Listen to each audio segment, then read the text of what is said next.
Worst persons in the world tonight, the Bronx, the sports writer Bart Hubbock, and the New York Post, who deliberately twisted New York Mets manager Jerry Manuel's joke about fertilizer into an insult against Mets fans, and a front-page cover insisting the manager had described the team's supporters as fertilizer. Manuel was asked about the home fans booing and said, "I'm going to say this, and I hope y'all don't take this wrong. I know you're going to run out of here with something crazy on this. It's very, very fertile ground for growth at Shea Stadium. It's fertile ground for a team's growth and development. Sometimes fertile ground has fertilizer. Fertilizer is a good thing. It's a good thing. You get the greatest results. You get the most beautiful plants when you put it in that type of fertile soil. That's what we have the opportunity to do. Don't you all take that wrong, because I know what you're going to do with it." Jerry Manuel never called New York Mets fans fertilizer, never came close to it. The New York Post simply made that part up.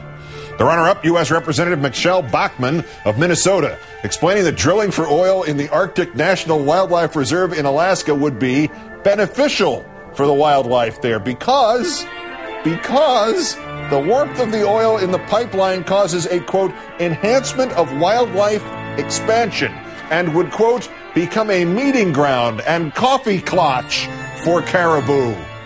Hilarious Jonah Goldberg and comedian Rush Limbaugh read off similar talking points last week. The caribou herd in the area, though, where they're already doing the drilling, has reduced the area they migrate in by 78 to 90%. And the caribou herd in the area where the new drilling is proposed migrates across a much larger area, so it would likely thin out quickly with much of its migration area cut in half by a freaking pipeline. The heat of the pipeline is good for them. It's a coffee clutch. For God's sake, you people elected this woman to Congress. But our winner, Monica Crowley, still pushing the Obama is a Muslim thing. Fortunately, she's not very good at it. Claiming on the radio that Obama's half-brother Malik, quote, went on the record to the Jerusalem Post, of all places, and said, "Oh yeah, Obama's got a really solid Muslim background."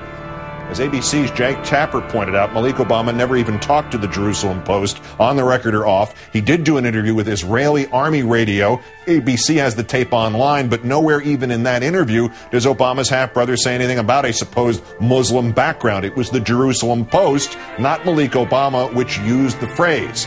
Monica, if you're going to try to scare people into believing this lie that Obama's a Muslim, please try not to humiliate yourself by getting caught this easily.